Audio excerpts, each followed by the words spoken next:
I discovered my husband's secret second family, so I got revenge. I faked going on a business trip, only to secretly follow my husband to his work conference, where I caught him with his second wife and children. After gathering evidence and consulting a lawyer, I executed a plan that left him with nothing while I rebuilt my life better than ever. For 8 years, I believed I was living in a perfect marriage with my husband, Mark. We met in our late 20s at a charity gala.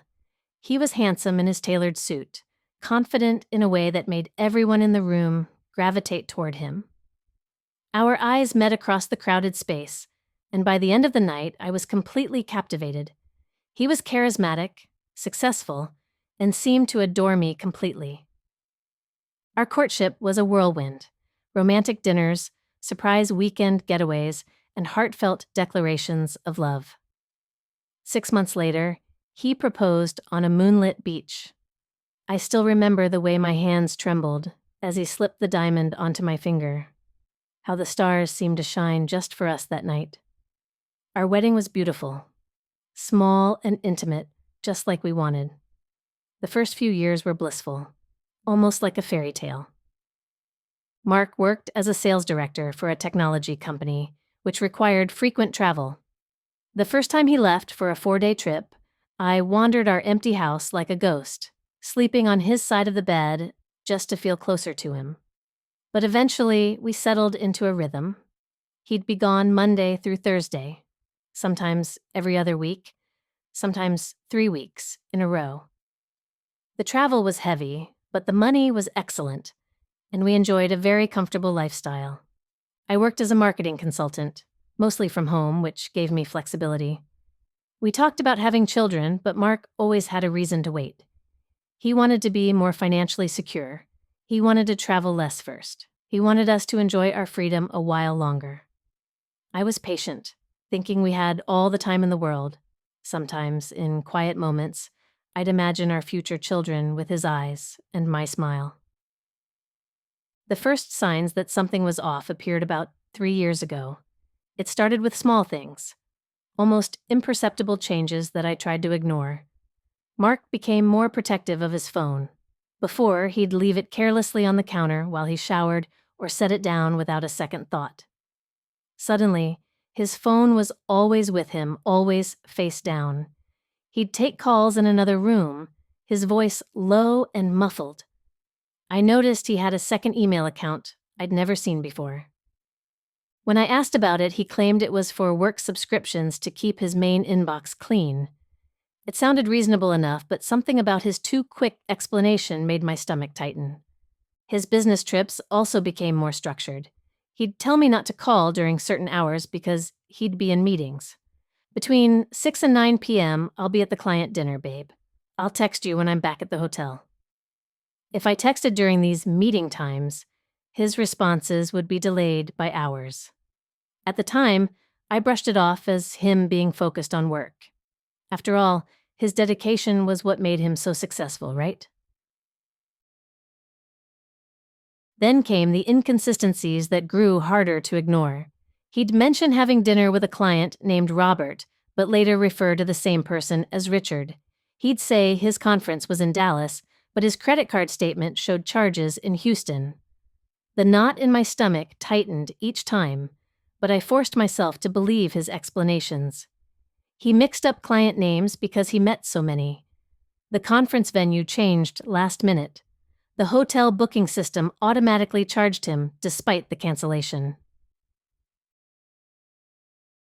I hate to admit that I started snooping.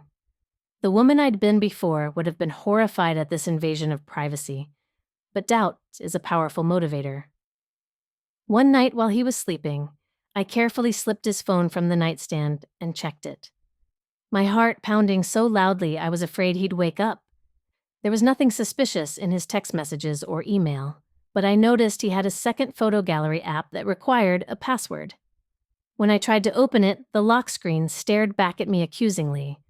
That's when I felt the first real stab of doubt pierce through my carefully constructed denial. I began paying more attention to his schedule, noting patterns in his travel. Every month, without fail, he'd go to Houston for 3 or 4 days. Sometimes Cincinnati. Occasionally Denver. Always the same cities, always for similar durations. He claimed these were key markets for his company, which made sense, but something felt off.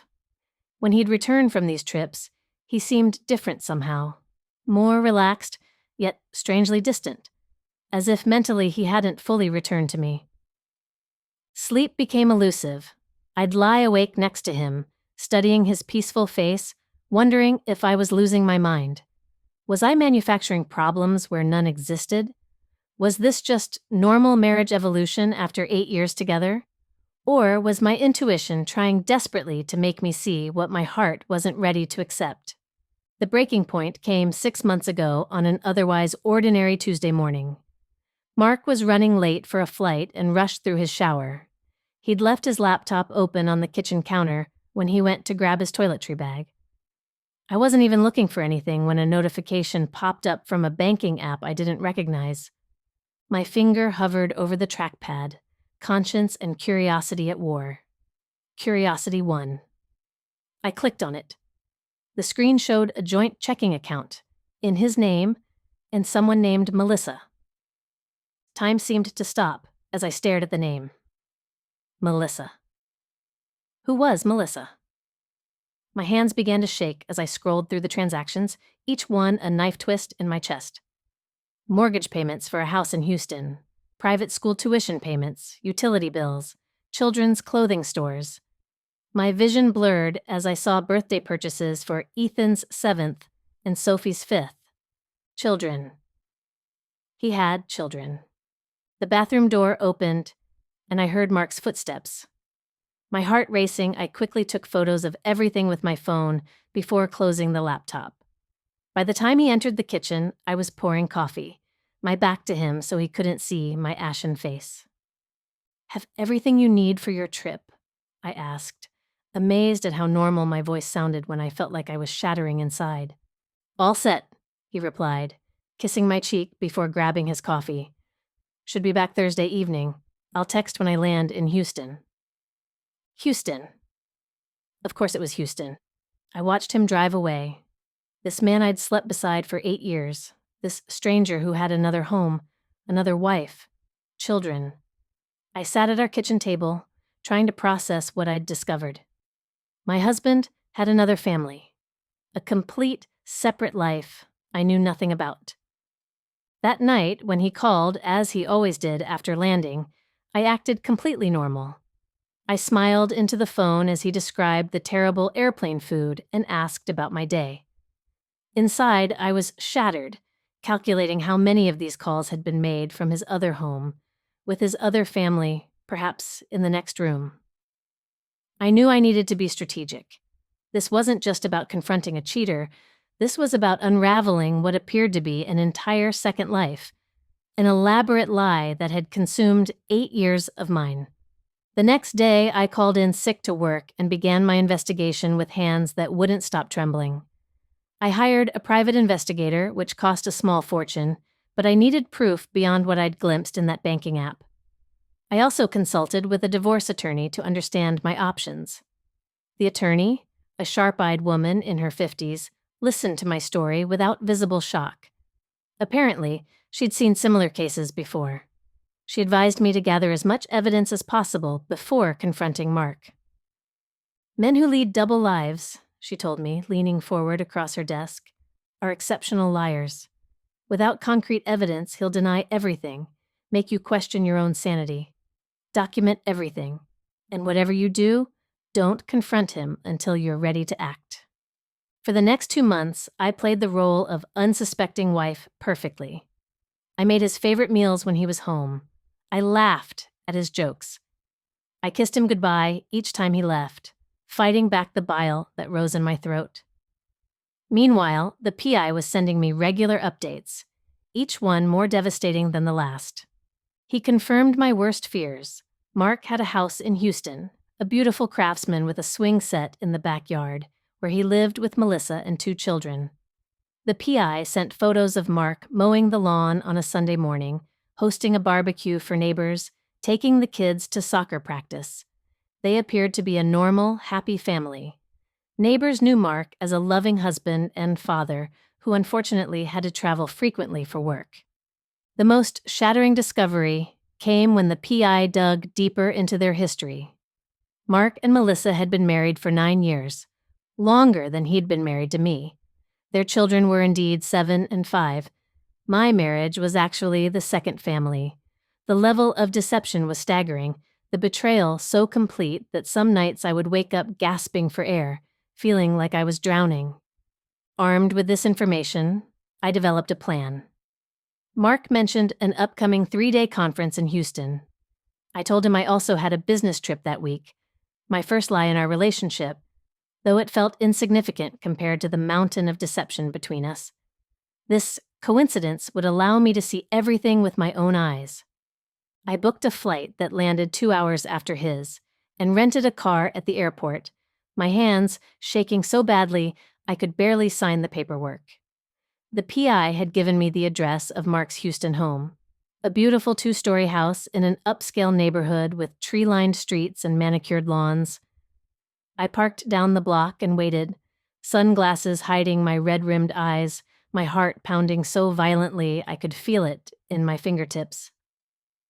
Around 6 p.m., I saw Mark's car pull into the driveway. He stepped out, looking exactly as he did when leaving our home that morning. Same suit, same briefcase, same easy smile. The front door opened, and a pretty woman with dark hair emerged, followed by 2 children who ran to Mark, shouting, "Daddy!" He scooped them up, one in each arm, and spun them around as they giggled. Then he kissed his wife, a casual, familiar gesture of affection, before they all went inside, the perfect family portrait. I sat in my rental car, tears streaming down my face, the final shreds of denial stripped away. Seeing it in person was different from reading the PI's reports or looking at his surveillance photos. This was real, undeniable. A pain unlike anything I'd ever experienced tore through me, sharper than grief, more consuming than rage.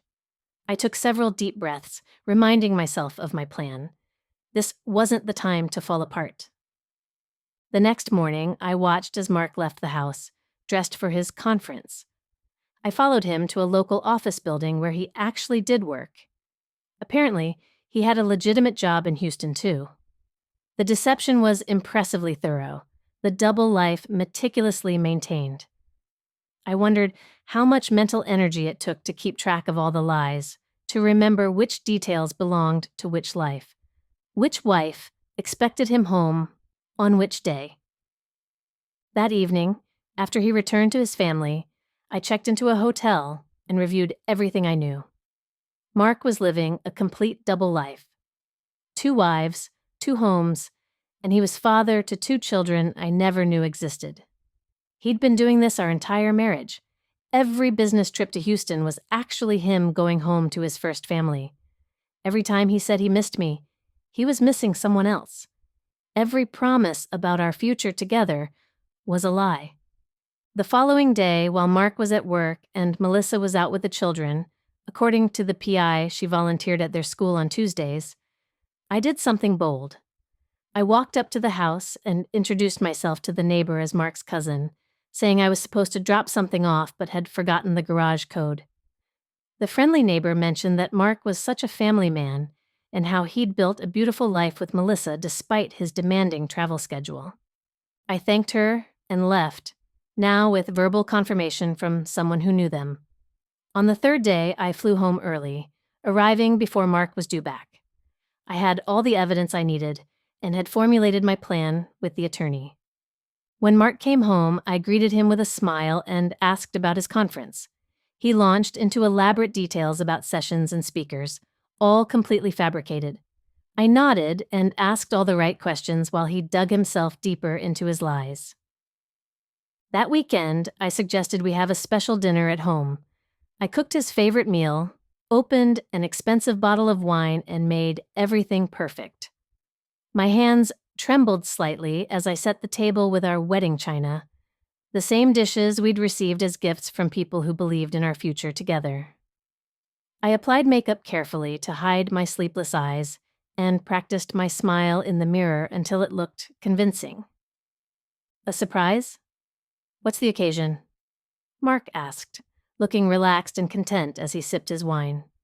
8 years of marriage deserves some acknowledgement, don't you think? I replied, my voice steady despite the storm raging inside me.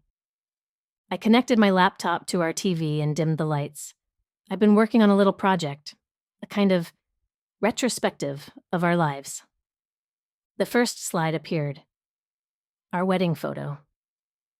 Mark smiled nostalgically. You were so beautiful that day.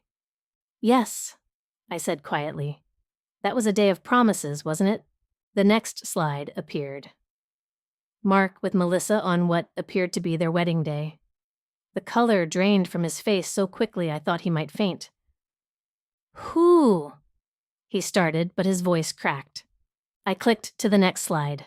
Mark holding a newborn baby. Ethan's birth, right? Your firstborn. He has your eyes.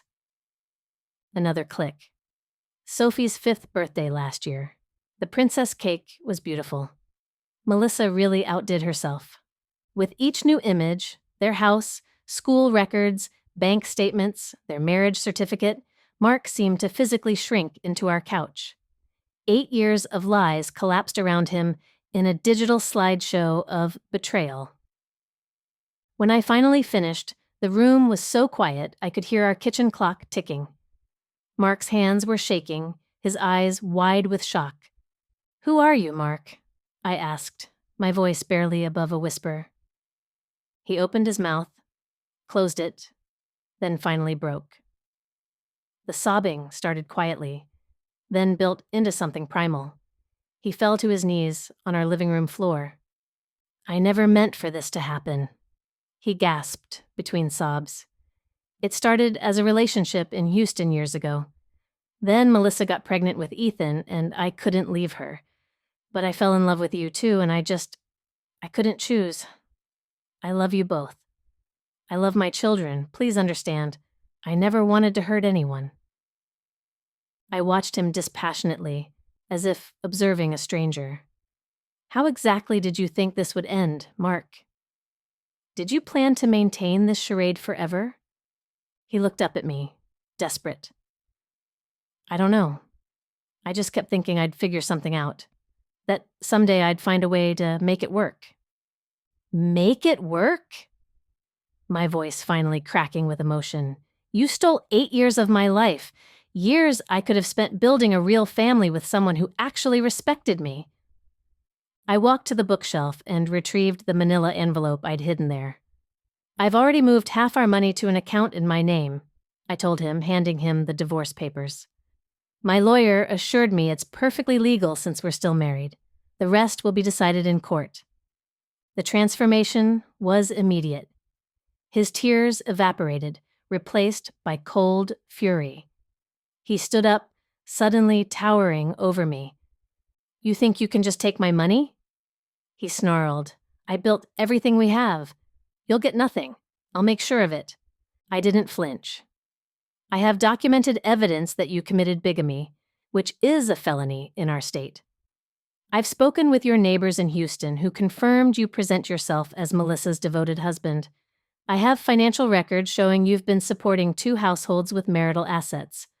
Would you like me to continue? Or should I just call the police now? The menace drained from his posture, replaced by fear. You wouldn't report me. Think about the children. The children you kept secret from me for 8 years? Those children. I stepped closer, looking directly into his eyes. Here's what's going to happen. You're going to sign these papers agreeing to my terms. If you don't, everything I've gathered goes to the district attorney's office tomorrow morning. His hand trembled as he signed each page, initialing where indicated. When he finished, he looked utterly defeated. What happens now? Now you pack a bag and leave. Tonight. As he was walking out the door with a hastily packed suitcase, I had one last question. Does she know about me? He couldn't meet my eyes. Number, she thinks I work from home in Cincinnati and travel to other markets. Well, I said, closing the door. I think it's time she learned the truth, too. After he left, I collapsed on the floor and finally allowed myself to feel everything: the rage, the humiliation, the grief for the life I thought I had. I cried till there were no tears left, then fell asleep on the couch, emotionally exhausted. The next morning, I woke with surprising clarity.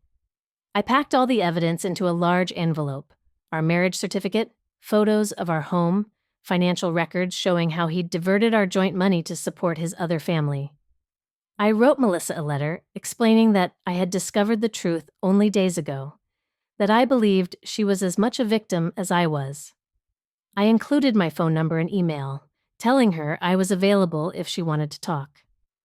I sent the package overnight to the Houston address. Then I waited.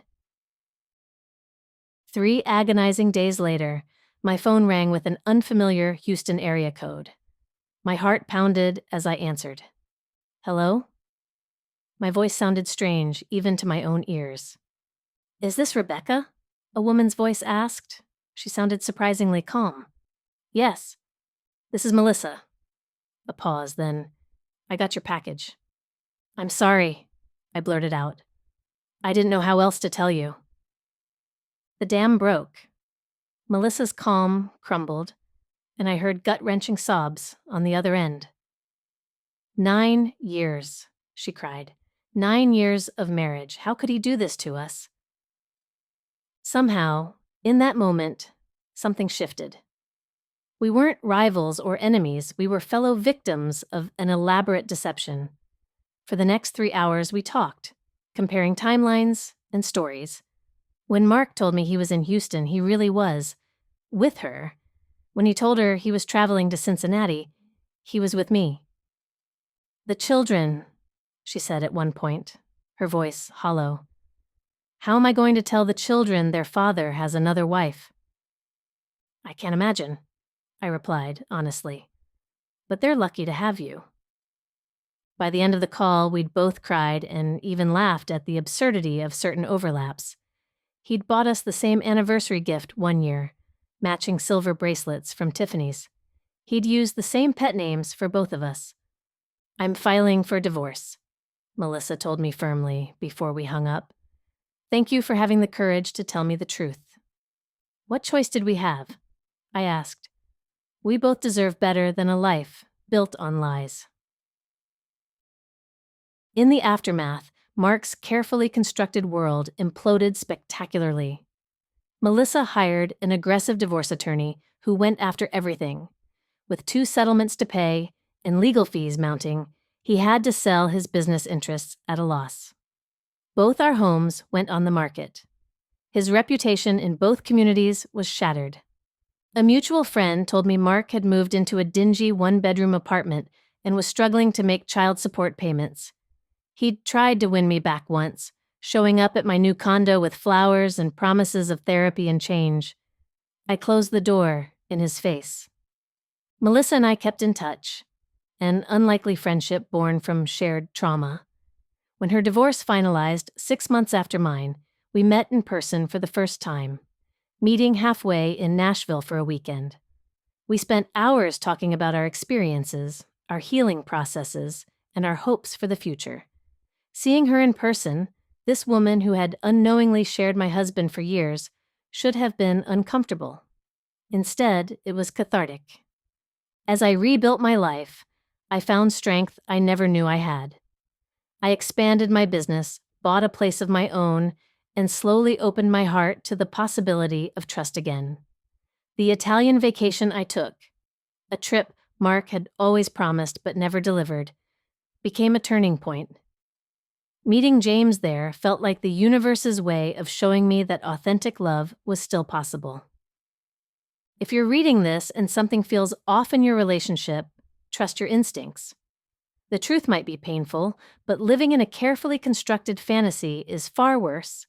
Real love doesn't require elaborate deceptions or compartmentalized lives. It thrives in honesty, even when that honesty is difficult.